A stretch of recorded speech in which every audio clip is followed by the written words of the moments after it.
안녕하세요. 저는 올해 68살이 된 정숙자라고 해요. 오늘은 제 이야기를 여러분께 들려드리려고 해요. 아직도 저희 선택이 옳은 것인지 고민될 때도 있지만 제 선택이 저의 남은 삶을 행복하게 살아가는데 소중한 밑거름이 될 것이라 믿고 있습니다. 영상을 시청하시기 전 구독과 좋아요, 그리고 알림 설정 부탁드립니다. 여러분의 응원이 제게 큰 힘이 됩니다. 자, 그럼 오늘의 사연 바로 시작합니다. 저는 서울 강남의 중산층 가정에서 남편과 두 아들, 우성과 우민을 키우며 살았어요.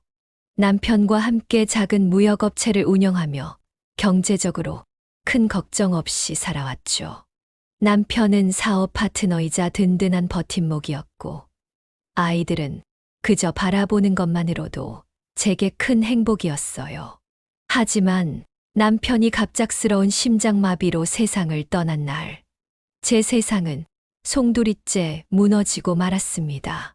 그날도 여느 때처럼 집에 들어섰을 때였어요. 남편은 소파에 앉아 있었죠. 평소와 달리 인사도 없이 조용히 앉아 있는 모습이 이상하다는 생각이 들었어요. 다가가 보니 이미 싸늘하게 식어 있었어요. 여보, 하고 소리쳤지만 남편은 저를 더는 보지 못했어요. 그 이후 모든 것이 달라졌어요. 혼자가 된 저는 두 아들을 책임지고 키워야 했어요. 큰아들 우성이는 늘 차갑고 냉철한 아이였습니다. 어릴 적부터 어른스럽다는 말을 많이 들었지만 정이 없다는 소리도 자주 들었죠. 엄마, 오늘은 좀 쉬세요. 이렇게 계속 일하면 병나요. 큰아들 우성이 책을 덮으며 말했어요. 아들의 목소리에는 걱정이 담겨 있었지만 감정은 쉽게 드러나지 않았습니다. 괜찮아. 내가 이 정도로 힘들어할 나이는 아니야. 엄마는 괜찮아. 그래도 걱정해줘서 고맙구나. 그런데 중간고사 준비는 잘 되고 있니? 우성은 짧게 고개를 끄덕이며 방으로 들어가 버렸습니다. 늘 이런 식이었어요. 그는 학교 성적도 늘 우수했고 맡은 일을 척척 해내는 모범생이었지만 저와의 대화는 항상 짧고 건조했습니다. 반면 작은 아들 우민이는 정이 많고 밝은 아이였습니다. 엄마, 오늘 학교에서 선생님이 제 그림 칭찬했어요. 제가 가족 그림을 그렸는데 선생님이 너무 따뜻하대요.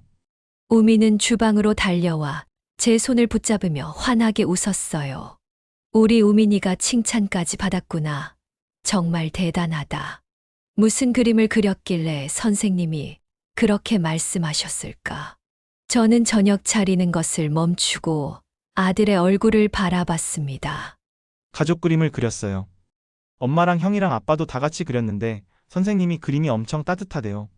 그 말을 듣는 순간 제 가슴이 먹먹해졌어요. 남편이 떠난 이후에도 아빠를 기억하는 작은 아들의 모습에 눈물이 날 뻔했지만 꾹 참고 밝은 얼굴로 웃어 보였어요. 저녁 식탁에서는 늘 형제의 다른 성격이 드러나곤 했습니다.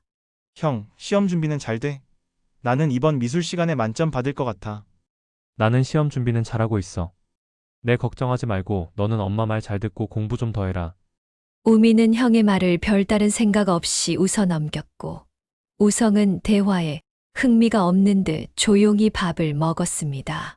두 아이는 서로 크게 다투지 않았지만 우성의 차가운 태도와 우민의 철없는 밝음이 묘하게 대비를 이루곤 했어요. 남편이 떠난 후 제 삶은 많이 변했어요. 두 아이를 지키기 위해 저는 제 인생의 많은 부분을 내려놓아야 했어요. 큰아들 우성을 대학에 보내기 위해 무역업체 일을 더욱 열심히 했죠. 하루하루가 전쟁 같았지만 아이들을 위해선 어떤 고난도 참을 수 있었어요.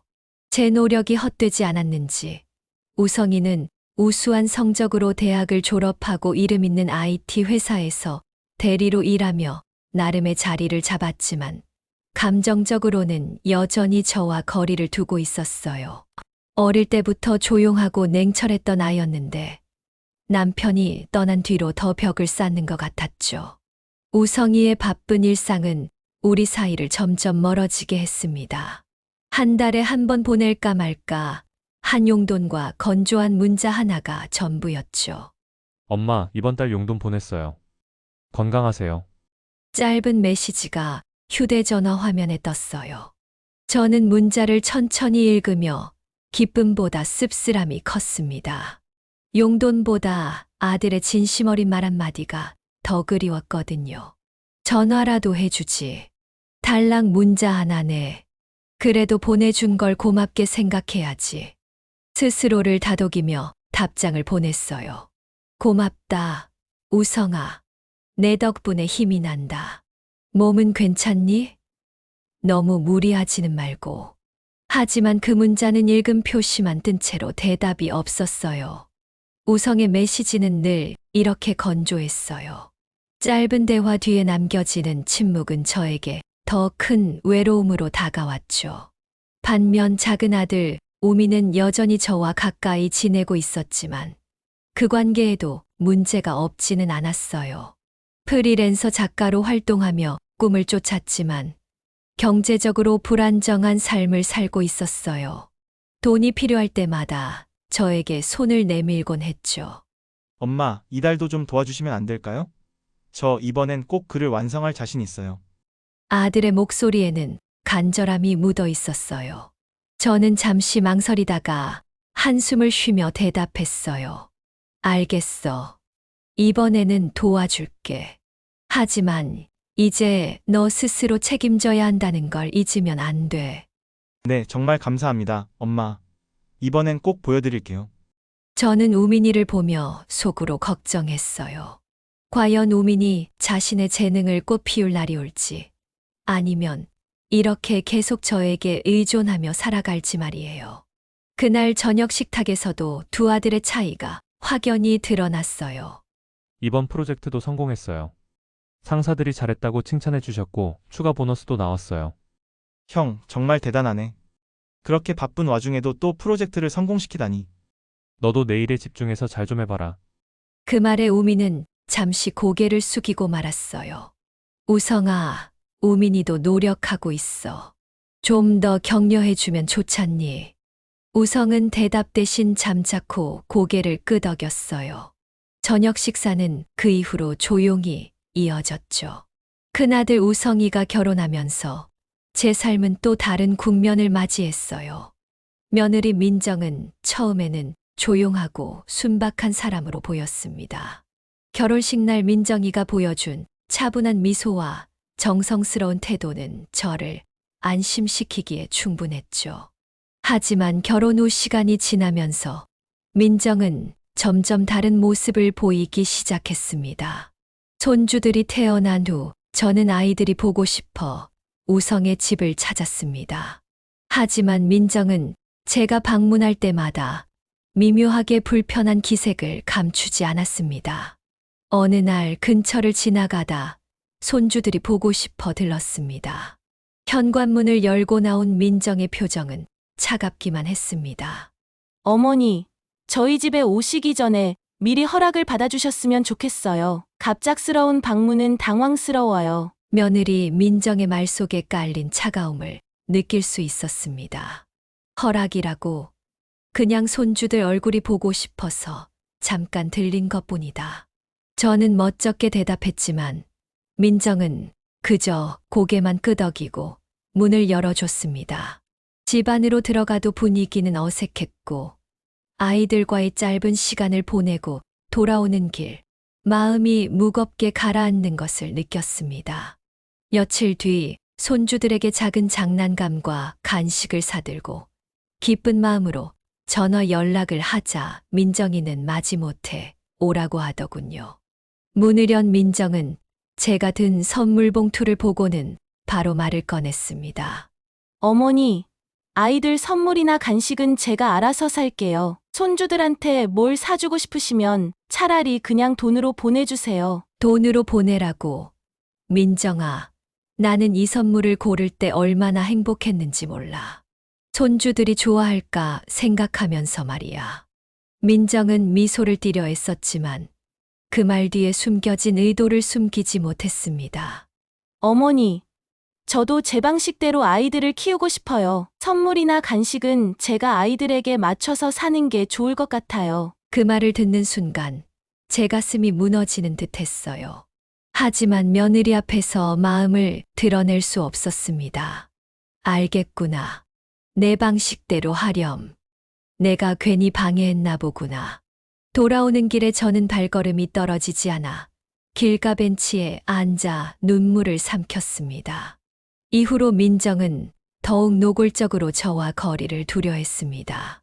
우성은 회사 일이 바쁘다며 자주 전화를 받지 않았고, 민정은 특별한 날에도 핑계를 대며 우리 집에 오지 않았습니다.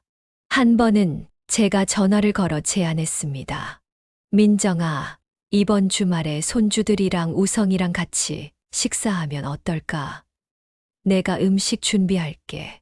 어머니, 이번 주말은 조금 힘들 것 같아요. 아이들도 친구들이랑 키즈 카페 가기로 이미 약속이 있고, 우성 씨 회사 일도 바빠서요. 다음에 시간을 맞춰볼게요. 며느리 민정이는 단호하게 거절을 했고, 전화를 끊고 나니 가슴이 텅 빈 것 같았습니다. 저는 며느리의 태도를 이해하려 노력했지만, 동시에 며느리의 냉정한 말들이 제 마음을 아프게 했습니다.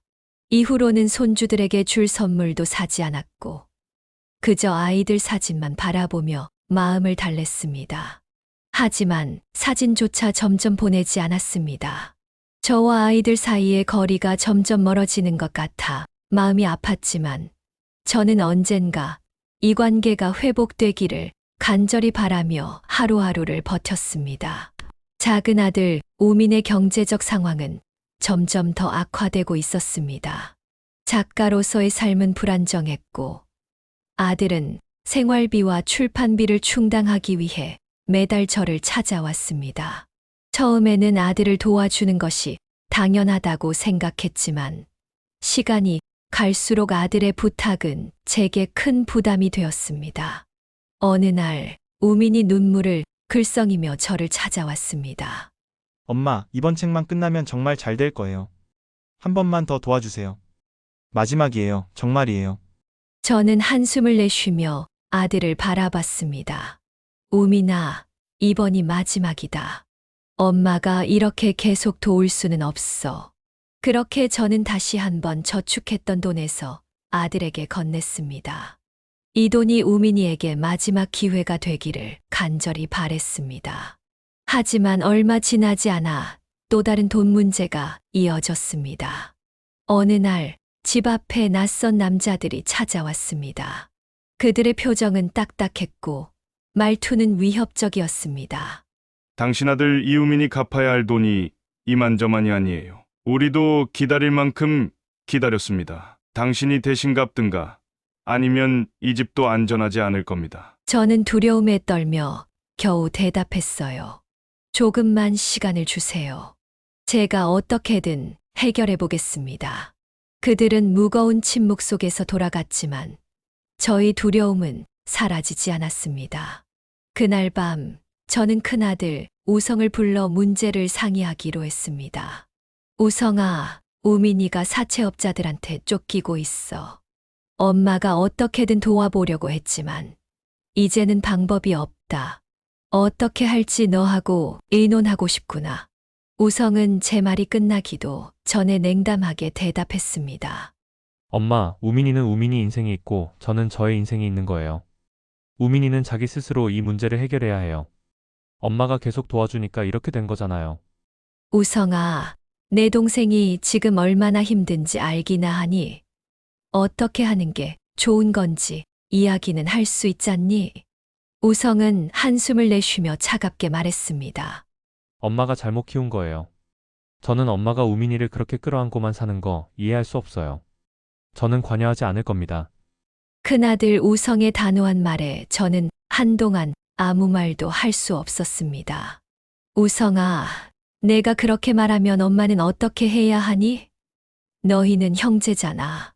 가족끼리 돕는 게 당연한 거 아니니? 우성은 고개를 저으며 냉정하게 대답했습니다. 엄마, 저는 제 삶을 열심히 살아왔고 앞으로도 그렇게 살 겁니다. 우민이가 이렇게 된 건 본인이 선택한 길이고 엄마가 잘못된 방식으로 도와준 결과예요. 저는 상관하지 않을 겁니다. 큰아들은 더 이상 말을 하지 않고 자리를 떴습니다. 우성이의 냉담한 태도에 저는 가슴이 찢어질 듯 아팠지만 동시에 우성이 한 말이 틀리지 않았다는 것도 부정할 수 없었습니다. 어느 늦은 밤 저는 문을 두드리는 소리에 잠에서 깼습니다. 어두운 거실을 지나 문을 열자 피투성이가 된 우민이 제 앞에 서 있었습니다. 엄마, 저 좀 살려주세요. 우민이는 흐느끼며 저의 손을 붙잡았고 이내 힘없이 바닥에 주저앉았습니다. 아들의 얼굴에는 멍과 상처가 가득했고 손은 심하게 떨리고 있었어요. 우민아, 이게 무슨 일이니? 누가 이렇게 만들었어? 저는 놀라서 아들을 부축하며 소파에 눕혔습니다. 떨리는 손으로 아들의 상처를 살피며 눈물이 흘렀습니다. 사채업자들이 제가 돈을 못 갚아서 엄마, 제발 마지막으로 한 번만 더 도와주세요. 이번엔 정말 잘해볼게요. 우민의 흐느낌은 점점 커졌고 저는 아들의 처참한 모습을 보며 가슴이 찢어지는 듯한 고통을 느꼈습니다. 우민아, 이게 정말 마지막이다. 더는 내가 이렇게 무너지게 두고 볼 수 없어. 이번엔 반드시 내가 약속을 지켜야 해. 저는 아들의 상처를 닦아주고 응급조치를 하며 눈물을 참았습니다. 다음 날 아침, 저는 모아둔 저축의 일부를 다시 꺼내 사채업자들을 만나러 갔습니다. 돈을 갚으면 더는 귀찮게 하지 않겠습니다. 약속드리죠. 이 돈이 제 아들에게 주는 마지막입니다. 제발 다시는 우민이를 괴롭히지 마세요. 사채업자들이 약속을 한 뒤 저는 안도의 한숨을 내쉬며 집으로 돌아왔습니다. 하지만 마음 한구석에서는 우민에 대한 불안감이 가시지 않았습니다. 며칠 후 우편함을 정리하던 중 눈에 띄는 은행 서류 하나가 보였습니다. 우민이 앞으로 온 것이었죠. 의아한 마음으로 봉투를 열어 읽어보니 그 안에는 우민이 대출한 금액과 상환 일정, 연체 상황에 대한 내용이 상세히 적혀 있었습니다. 저는 순간 심장이 철렁 내려앉았습니다. 대출금 상환. 떨리는 손으로 서류를 넘기며 상황을 확인하던 저는 이해할 없는 이 상황에 결국 우민에게 전화를 걸었습니다. 우민아, 이게 무슨 일이니? 내가 사채업자들에게 돈도 갚아줬는데 이 대출 건은 또 뭐야? 엄마, 이번엔 정말 큰 기회를 잡을 수 있을 것 같았어요. 사채도 다 갚을 수 있을 거라 생각해서 대출 받아주식에 투자했어요. 엄마를 실망시키고 싶지 않았어요. 아들의 변명을 듣는 순간 저는 더는 참을 수 없었습니다. 우민아, 또다시 내 믿음을 저버린 거니? 지난번이 마지막이라고 했지. 이제 더는 내가 어떤 일을 하든 엄마는 도와줄 수 없어. 내가 스스로 감당해야 해. 저는 전화를 끊고 거실 한쪽에 있는 남편의 사진을 바라보며 깊은 한숨을 내쉬었습니다. 그날 이후 저는 당분간 우민과의 모든 연락을 끊기로 결심했습니다. 저는 아들에 대한 사랑을 놓지 않았지만 더는 자신을 희생하며 아들의 뒤를 감당할 수 없다는 것을 받아들였습니다. 아이들의 문제와 끊임없이 이어지는 갈등 속에서 저는 결국 예정된 실버타운으로의 이사를 결심했습니다. 큰아들의 무심한 태도, 며느리의 냉담함, 그리고 작은 아들의 끝없는 금전 문제는 저를 지칠 대로 지치게 만들었죠. 이제는 더 이상 자식들을 위해 희생하기보다 스스로를 위한 삶을 찾아야 한다고 느꼈습니다. 서울 근교에 위치한 조용한 실버타운은 처음 저를 설레게 했습니다. 깨끗하고 세련된 시설, 입주민들을 위한 다양한 프로그램은 마치 새로운 세상이 열린 듯 느껴졌어요. 첫날 요가 수업에 참석하며 저는 새로운 시작을 위해 용기를 내어 밝게 인사를 건넸습니다. 안녕하세요. 처음 뵙겠습니다. 저는 정숙자라고 해요. 앞으로 잘 부탁드려요. 한 중년 여성이 미소를 지으며 따뜻하게 대답했습니다. 반갑습니다. 저는 박혜진이에요. 요가 수업 처음 오신 거죠? 같이 열심히 해봐요. 혜진의 환대에 저도 미소 지으며 답했지만 마음 한구석에는 묵직한 공허함이 자리 잡고 있었습니다. 수업 중 동작에 집중하려고 했지만 문득 손주들과 가족 생각이 떠오를 때마다 자세가 흐트러지곤 했어요. 요가 수업이 끝난 후 혜진이 다가와 말을 걸었습니다. 숙자 씨, 요가 동작을 정말 자연스럽게 잘하시던데요. 처음 하시는 것 같지 않았어요. 감사해요. 사실 처음 해보는 거라 힘들긴 했지만 참 좋네요. 혜진은 고개를 끄덕이며 부드럽게 말을 이어갔습니다. 숙자 씨, 앞으로 취미 활동도 같이 하면서 잘 지내봐요. 여기서 좋은 이웃을 만나는 게 참 큰 힘이 되더라고요. 저는 그녀의 따뜻한 제안에 마음이 놓이며 미소로 답했습니다. 그래요, 혜진 씨. 이렇게 좋은 분과 이웃이 되어서 저도 참 기뻐요. 앞으로 함께 즐거운 시간 많이 보냈으면 좋겠네요. 저희는 그렇게 새로운 우정을 시작하며 서로에게 의지가 되어줄 이웃으로 조금 더 가까워졌습니다. 다음 날 저는 미술 프로그램에 참석했습니다.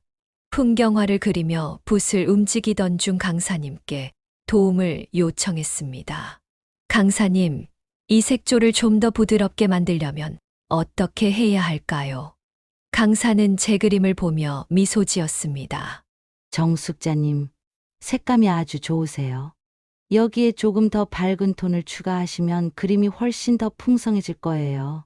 저는 조언에 따라 붓을 움직였지만 마음속에는 여전히 텅 빈 느낌이 맴돌았습니다. 집으로 돌아와 벽에 걸린 가족 사진을 바라보며 혼잣말로 속삭였습니다.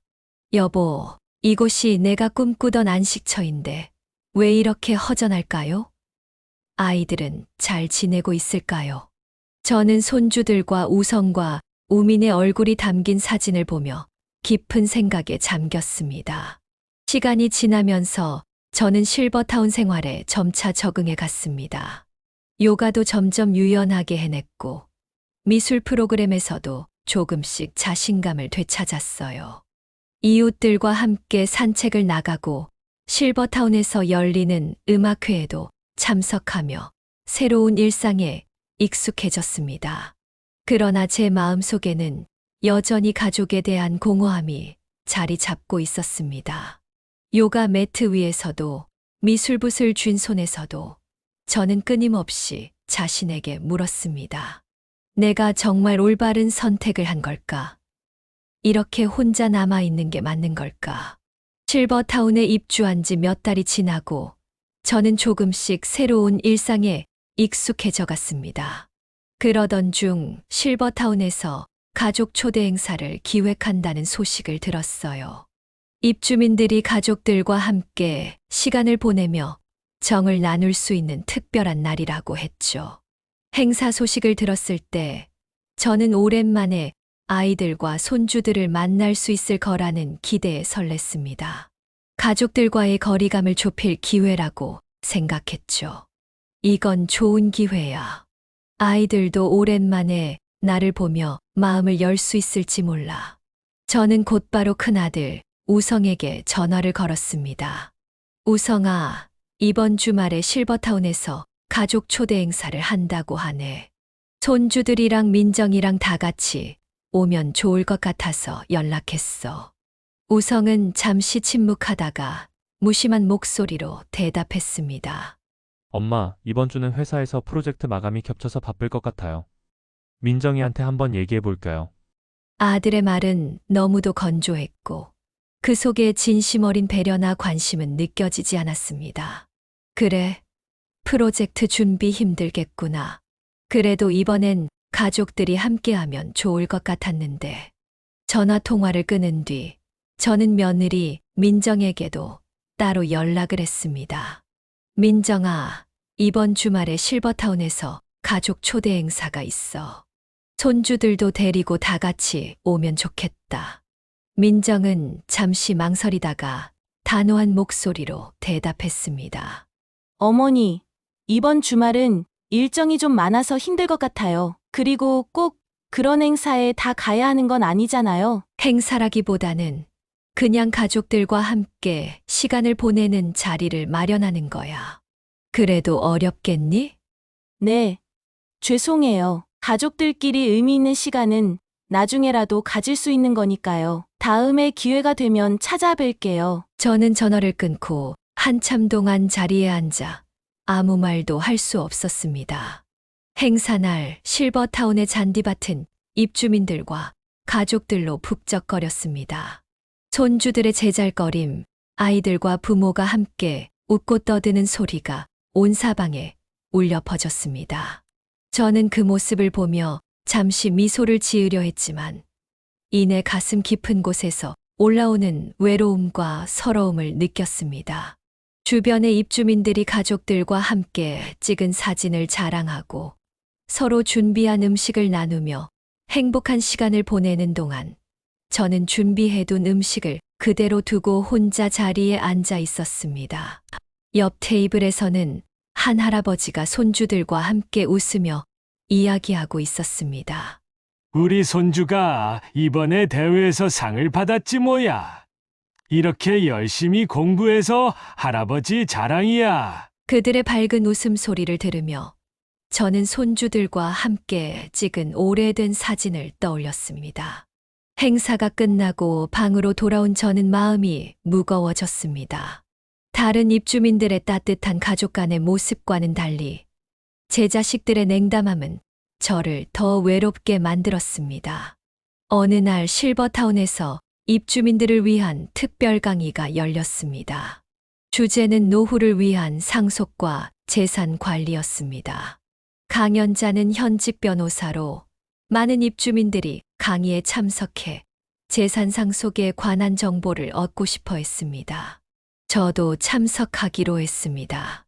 강의는 실버타운의 작은 강당에서 열렸고 입주민들은 서로 기대감 어린 표정으로 자리를 채웠습니다. 변호사가 강단에 올라 따뜻한 인사로 강의를 시작했습니다. 안녕하세요, 여러분. 오늘은 노후를 위한 상속과 재산 관리에 대해 이야기해 보려고 합니다. 상속은 단순히 재산을 물려주는 것을 넘어 가족 간의 관계에 큰 영향을 미칩니다.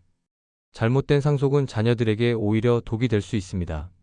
강의는 실제 사례와 함께 진행되었습니다. 변호사는 재산 상속으로 인해 가족들 사이에서 다툼이 벌어지거나 상속받은 재산을 잘못 관리해 오히려 삶이 망가진 사례를 차분히 들려줬습니다. 상속은 재산뿐 아니라 부모의 의사와 사랑을 담은 중요한 행위입니다. 부모가 스스로의 노후를 안정적으로 보내면서도 자녀들에게 짐이 되지 않도록 상속을 체계적으로 계획하는 것이 필요합니다. 강의를 듣는 동안 저는 가슴이 답답해지며 복잡한 생각에 사로잡혔습니다. 강의가 끝난 후 친하게 지내던 이웃 혜진 씨가 저를 찾아왔습니다. 숙자 씨, 강의 잘 들으셨어요? 변호사님 얘기 들으니 저도 다시 고민이 많아지더라고요. 그러게요. 아이들에게 재산을 물려주는 게 당연하다고만 생각했는데 꼭 그런 건 아니란 걸 새삼 느꼈어요. 혜진 씨는 고개를 끄덕이며 자신의 경험을 털어놨습니다.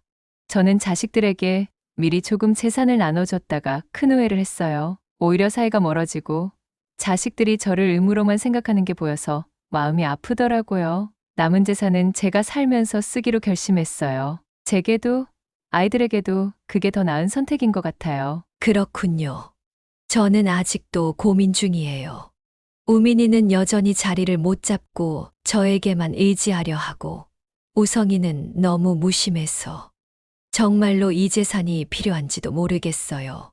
숙자 씨, 때로는 부모가 도움의 끈을 놓아야 자식이 스스로 서요. 자꾸 손을 잡아주면 결국 넘어지기만 해요. 혜진의 조언에 저는 잠시 말없이 고개를 숙였지만 마음속 갈등은 쉽게 풀리지 않았습니다. 그날 밤 저는 거실에 앉아 오래된 은행 통장과 서류들을 펼쳐 놓았습니다.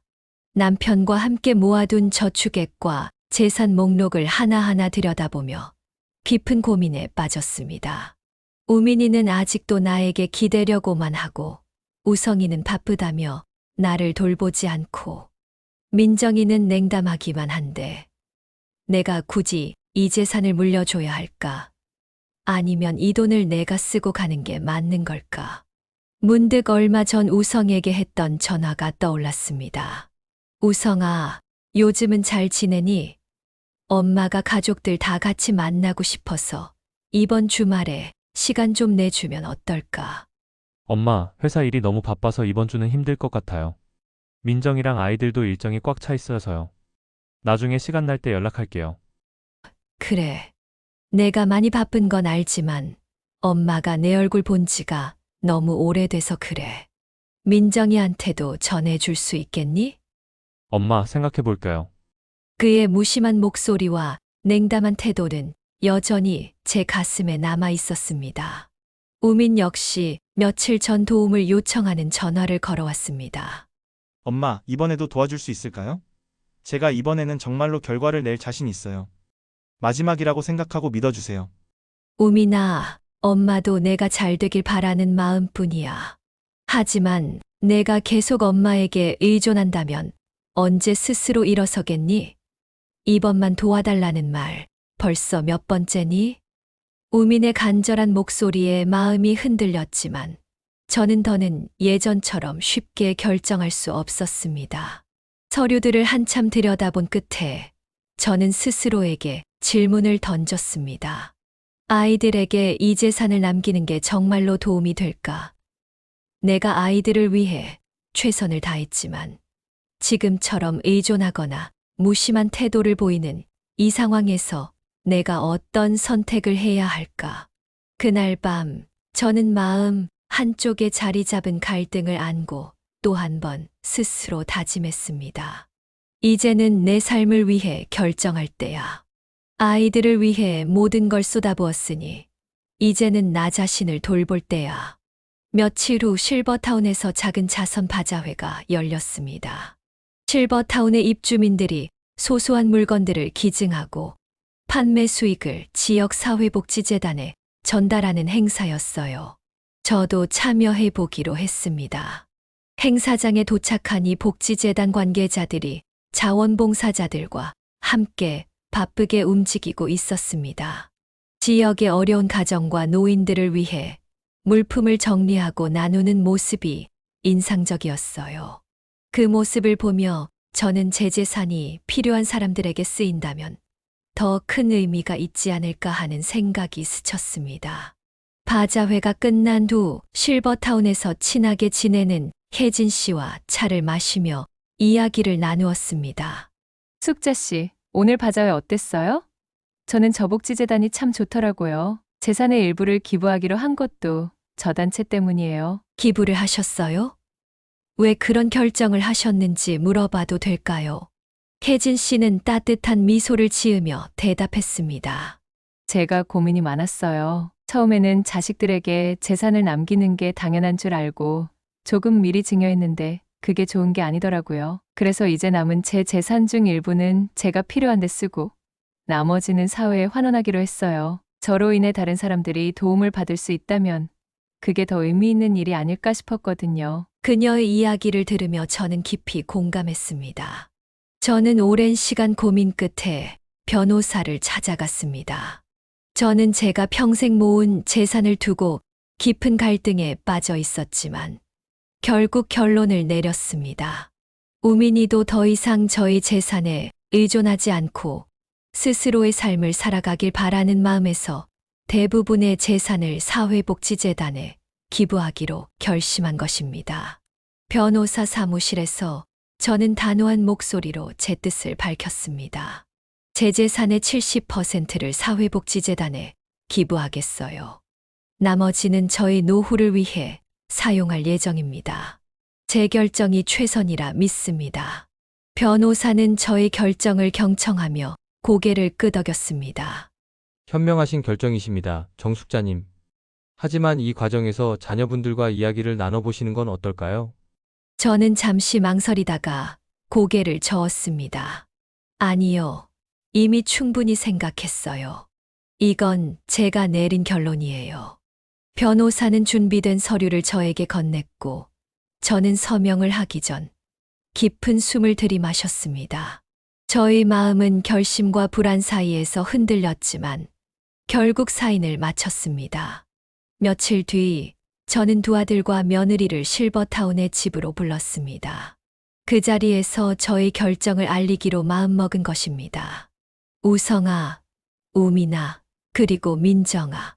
오늘 너희를 부른 이유는 내가 중요한 결정을 했기 때문이야. 나는 내 재산의 70%를 사회복지재단에 기부하기로 했어. 나머지는 내가 내 삶을 살아가기 위해 쓸 거야. 큰아들 우성은 저의 말을 듣자마자 얼굴이 굳어졌습니다. 엄마, 부모가 어떻게 이럴 수 있어요? 그 돈은 당연히 가족을 위해 써야 하는 거 아닌가요? 이건 가족을 배신하는 거예요. 저는 아들의 말을 듣고 한숨을 내쉬었습니다. 나는 너희를 위해 평생을 바쳤어. 하지만 너희들이 나를 대하는 태도에 진심으로 실망스러워.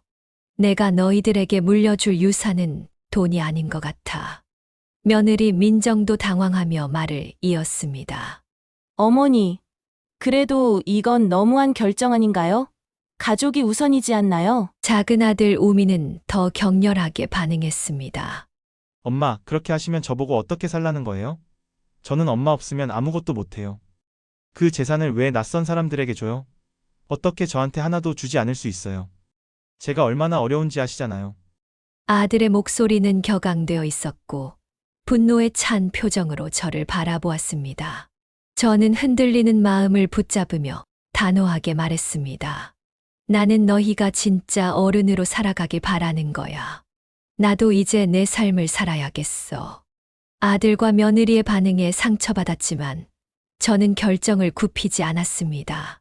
저는 저의 삶에 새로운 의미를 찾기로 결심했습니다. 이제는 남은 날들을 자신만의 방식으로 그리고 더 많은 사람들에게 의미를 주는 삶으로 채우고 싶었습니다. 실버타운에서 진행하는 봉사 활동에 적극적으로 참여하기 시작했습니다. 지역 내 독거노인을 방문하거나 저소득층 아이들을 위한 학습 지원 프로그램에서 자원봉사자로 활동하며 저희 하루는 더욱 바빠졌습니다. 정숙자님, 언제나 밝은 미소로 오셔서 감사해요. 덕분에 분위기가 더 좋아지는 것 같아요. 제가 오히려 감사하죠. 이렇게 다른 분들을 돕는 일이 제게도 큰 위로가 되거든요. 봉사활동을 하며 만난 사람들과의 작은 대화들은 저에게 깊은 위안을 주었습니다. 저는 자신이 누군가에게 힘이 되고 있다는 사실에 보람을 느꼈습니다. 저는 봉사활동 외에도 새로운 취미를 찾기로 했습니다. 미술 프로그램에서 그림을 그리며 몰입하는 순간 저는 마음속에 고요함을 찾을 수 있었어요. 또한 실버타운의 합창단에 가입해 매주 노래를 연습하며 음악을 통해 새로운 에너지를 얻었습니다. 숙자 씨, 이번 공연에서 선창을 맡아주시겠어요? 저는 잠시 망설이다가 고개를 끄덕였습니다. 제가 잘할 수 있을지 모르겠지만 한번 해볼게요.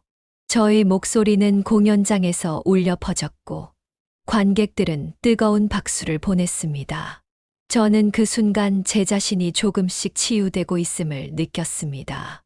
청취자 여러분, 오늘 이야기를 통해 여러분도 한 번쯤은 여러분들의 삶과 선택을 돌아보는 시간을 가지셨기를 바랍니다.